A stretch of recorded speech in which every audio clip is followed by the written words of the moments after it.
Bienvenidos a la clase de filogénesis del lenguaje. Hoy mi compañero Héctor Cardosa y yo, Marcos Murillo, le hablaremos sobre un tema crucial, como es el lenguaje verbal y no verbal, de la materia psicología del pensamiento y el lenguaje. Comencemos. El lenguaje no verbal, un componente esencial de la comunicación humana que abarca gestos de expresiones faciales, posturas y otros elementos no verbales. Se estima que el 70 y el 80% de nuestra comunicación es no verbal, lo que subraya su importancia en nuestras interacciones diarias.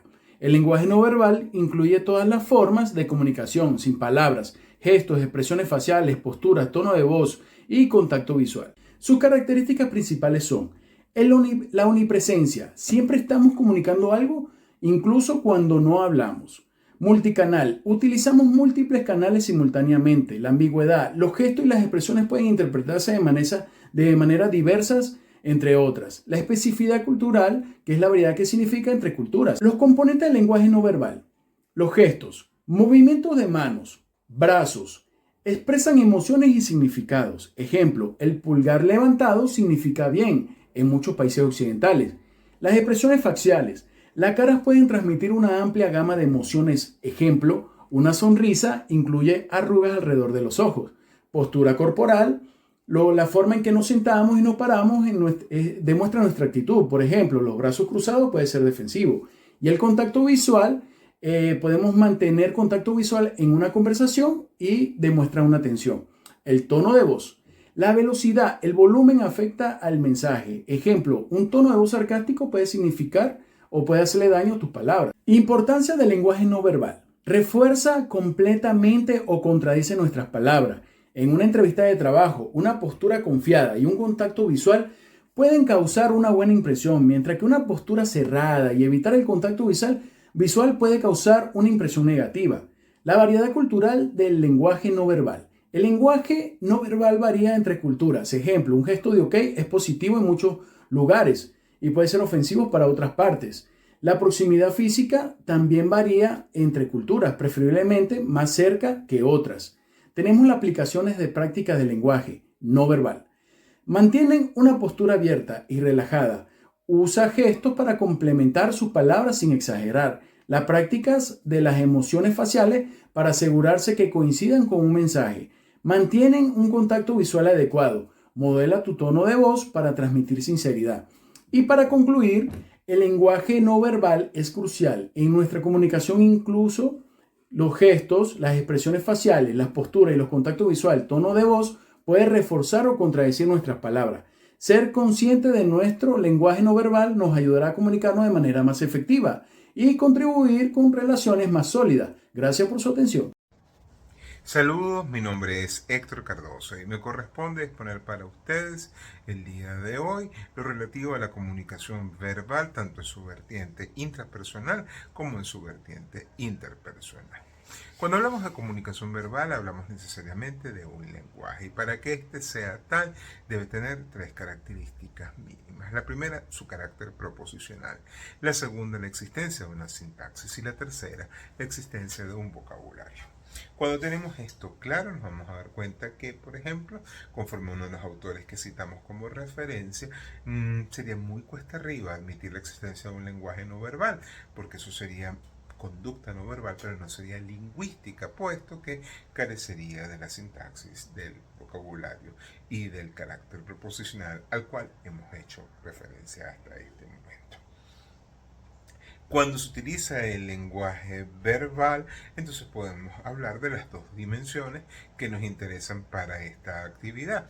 La comunicación intrapersonal, que es la que ocurre conmigo mismo, donde el que comunica y el que recibe el mensaje es la misma persona, y la comunicación interpersonal en la cual estos roles están escindidos o divididos. Hay una persona que emite un mensaje y otra persona que lo recibe, lo decodifica y da a su vez su retroalimentación.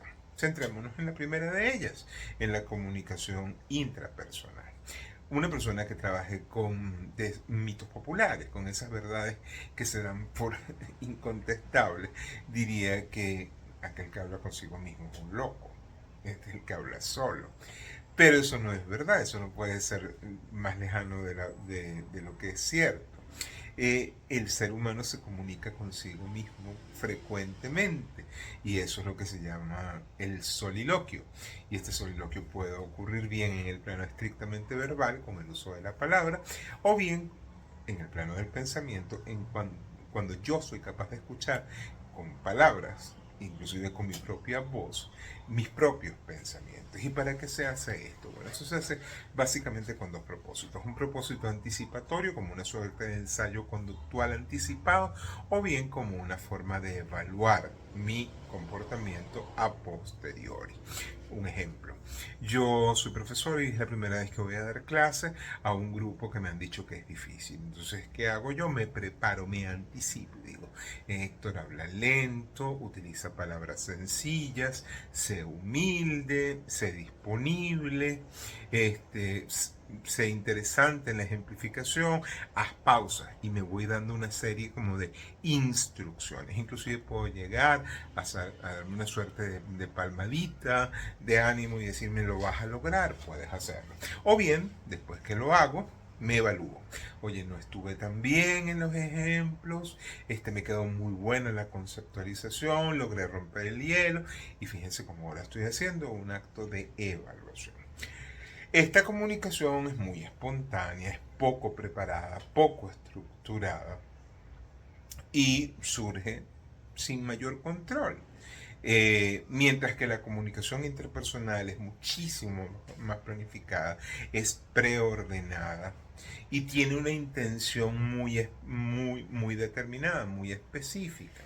Así, por ejemplo, la comunicación interpersonal sirve para transmitir un conocimiento, para hacer una petición, para hacer un acto de persuasión retórica, para expresar un sentimiento o una necesidad, o inclusive con un propósito meramente artístico.